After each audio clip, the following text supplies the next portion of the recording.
Hey guys, welcome to this week's vlog.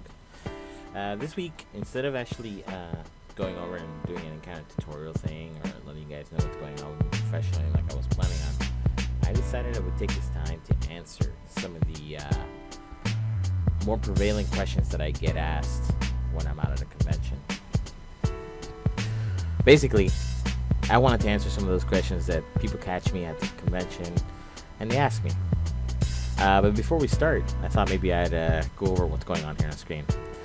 One of the things you do as an artist is you're constantly trying to push your tool set, meaning you're constantly trying to push what you know and learn new things. And every day I just do crazy, random, sketchy stuff like this to try to learn something from it. And this is one of those things. Basically what I did, I just created a silhouette and saw where that silhouette was taking me. And then I just tried to flesh it out a little bit until I was sort of satisfied. And then I moved on. And I think the next thing you'll see is me coloring a character that I'm working on for a special project with Bodan Neswichan. God, I keep saying that name wrong. And here it is. Anyway, okay, so I'm going to try to hit this in no particular order. And I really don't even know how many questions I'm going to answer. So I guess I'll figure it out as we go along, and I'll title the video appropriately. Okay, so number one, how do you learn to draw like this? By drawing. I know that seems like such a jackass way to answer the question, but it's the absolute truth. There's no shortcuts. Unfortunately, there are no shortcuts to this. You learn it by doing. So what I do is I draw, and I draw, and I draw, and I draw, and I draw, and I draw. Now, I've been drawing since I was 16 years old. I did stop drawing for a few years, mostly around 10 years. I stopped drawing altogether, and I moved on to my other passion, which is technology, infrastructure. So basically, I was the IT geek for a very long time. I got all my certifications, and that's what I did for, I think it was 11 years.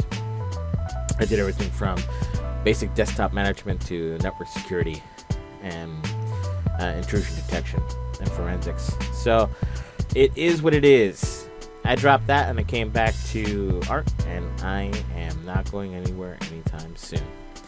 So when I first started, what I did was pretty horrible. I'm not gonna lie. I was so out of practice. The last time I drew, I was 18, and it was bad. It was just bad. But I stuck to it.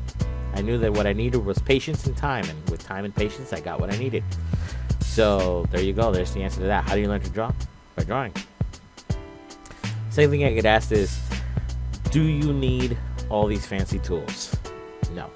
All the fancy tools that I have now, I've built them up over a lot of years of saving money, getting work, saving money, getting work, saving money. I originally started with a very cheap Intuos tablet from Wacom. It was super cheap. It was one of those flat slate ones. I think I picked it up for $100 used, and a student edition of Photoshop that I had somewhere squirreled away.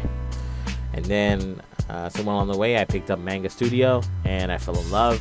And I've been in Manga Studio 4 debut, by the way. And since then, I've been using Manga Studio to do everything, including what you're watching me do right now on screen. Let's see, what else? One of the other questions I get asked is, what should I learn to draw? Everything. Everything from your neighbor to your dog to that vase or vase sitting on top of your kitchen cabinet, or the plates, the way your dinner is set up, everything. You should constantly be drawing.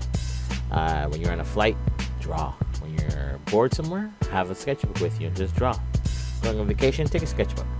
You never know. You might have some downtime. You can draw. So draw. Draw what you see around you, not what's in your head. Learn to draw people. If you're at a beach, best place.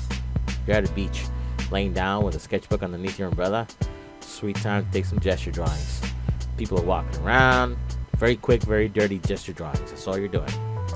Just do a ton of that. Eventually, you'll get a feel for perspective. You'll get a feel for proportions, for anatomy.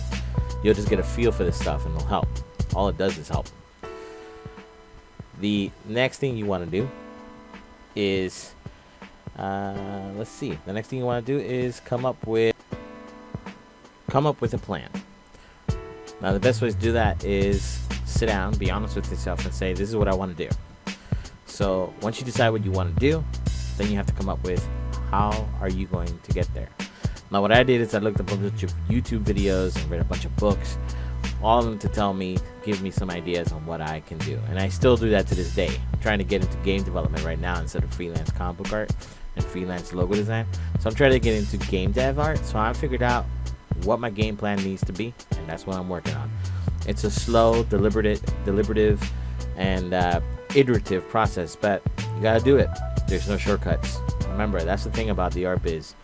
There are never any shortcuts, except for the programs. They have plenty of shortcuts, but just saying. So no, you don't need any fancy tools to review.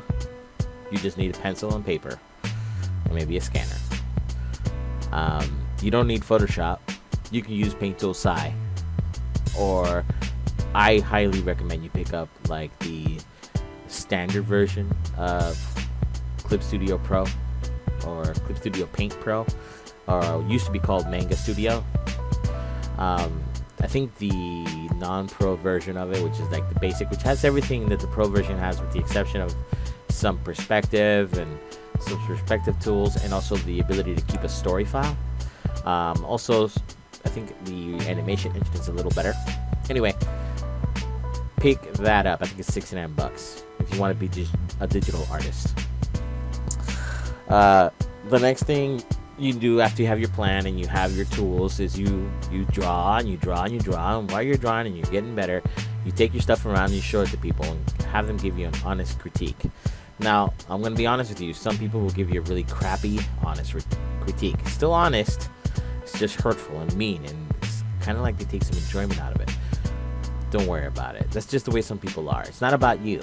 It's never going to be about you. It's about them. They feel better by making other people feel bad. That's their shtick. It's not yours. I always give people very honest opinions, but I'm not mean about it. I try to keep in mind that these are human beings, and they have feelings just like I do. So keep that in mind. Next thing you want to do, keep in mind if you're going to want to do this for a living, is that it's not easy. It's not easy. You got to keep to a schedule. You got to be disciplined. You got to do what you said you're going to do. If someone hires you and you accept the job at a certain pay rate, don't get mad later on when you figure out that they paid you a lot less than you should have been paid. Don't get mad. You agreed to the pay rate and you didn't educate yourself enough. Next time, educate yourself enough and ask for more. If they can't pay, you don't want to do the work anyway. Right? That's the way it is. Also, if you say you're going to do something, do it. The best way to make friends in this business and to keep getting jobs is to prove that you can do what you say you're going to do, and that you're going to finish it. So finish what you say you're going to do and do it. If you can't do that, don't even start the project. The next tip I can give you for freelance life is don't take too many jobs. Don't overload yourself, because the moment you do, you're setting yourself up for failure. So you don't want to do that. Recognize your skill set, recognize how fast you work, recognize what you can and can't do, and go from there. Because the moment you take more work just because you don't want to say no, or just because you're broke and you need that extra little bit of cash, you're going to ruin your reputation. Trust me, we've all done it. We've all done the mistake of overloading ourselves and everything. The next thing I can tell you, the next bit of advice I can tell you is sometimes you will have to fire your client. As a freelancer, your only real boss is you. So there will come a time where you will meet someone, or you will be working with someone, and they are one of those real problem people. Like nothing you do is ever happy enough, or good enough, or fast enough. Don't take the abuse. You're your own boss. Move on. Give them a buy letter. Tell them it's it. And when you negotiate terms, let them know. Anything they pay you up front, anything they pay you for what you've done, it's non-refundable. You're not giving it back because you quit. You quit because the only reason you would quit is if they make it impossible for you to work.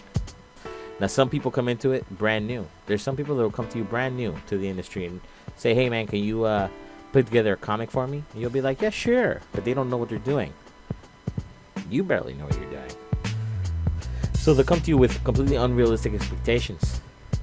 And that's just a really bad recipe for failure. So be careful. Be careful what you get yourself into. The next bit of advice I can tell you is don't talk crap about anyone. Because whoever's listening to you talk crap about any of these people, trust me, it's a small community. We'll all get to know it. We'll get to know what you're all about. You don't want that reputation. So all these things in mind, the most important thing I can tell you is to draw. Perfect your craft. Take it seriously. Do everything you can to take it seriously. Before you know it, you'll be having a lot of success and a lot of luck. I hope this helps. Peace. Oh, by the way, this dragon is actually a concept piece. That's why the inks and the line work is so sloppy, because this is actually just a concept piece, a very rough piece that I kind of took to the 9 levels. Mostly because the person I'm working with, Bonan, my life mate, was like, hey man, what would it look like colored up? Could you let me know? And I said, sure. Let me show you what it'll look like. And there you go. It's just a mock-up. The actual dragon, when we go into the book, was probably going to look a lot better. Although this does look kind of neat, so, you know, your mileage may vary. Anyway, thanks guys.